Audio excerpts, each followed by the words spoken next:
To be an outlaw in the modern age is a different reality than it used to be, but comes with many of the same consequences. It is not a pleasant fashion accessory or someone quirky who does things their own way, nor is it any longer the mark of an outlaw to simply be someone who has broken the law or been incarcerated, as our bloated and corrupt so-called justice system will jail individuals for offenses ranging from a few stems and seeds of marijuana to a fistfight outside a local bar. Our definition must now become more strict. The outlaw is now an individual who has scorned the world and its golden calves, who has cast down the idols of political correctness, notions of equality, blind acceptance, willful ignorance, and replaced them with his own allegiances and concepts. He adheres to the abundant explanations of natural law to inform his Weltanschauung, and is unswayed by the unwholesome propaganda of media or government, knowing that they are merely two fangs of the same serpent.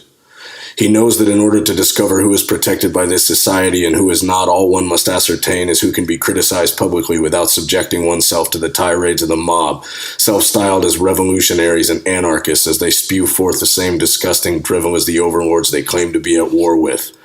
This kind of scorn the outlaw holds in his heart is dangerous in our time. Any who express opinions that go against the status quo and current narrative will indeed be pariah, cast out and reviled by those who continue to uphold the popular fairy tales and bland lies of society.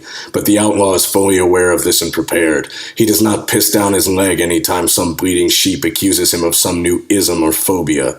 He knows that slander and defamation are the only weapons they have against him, but because he no longer cares about his reputation in their filthy world, he is immune to the barbed darts of character assassination. Regardless of accusation and slanderous word, he remains true to himself and does not relent in his personal code.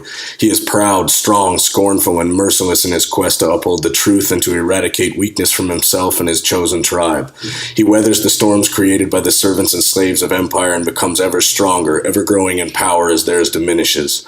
Often leadership of these aging organizations and governments will seek out a devil to vilify once again in order to bring their own ranks and supporters closer together and perpetuate their side's way of thinking, lest it become stale and those who have subscribed to it begin to drift away to seek out something more vital.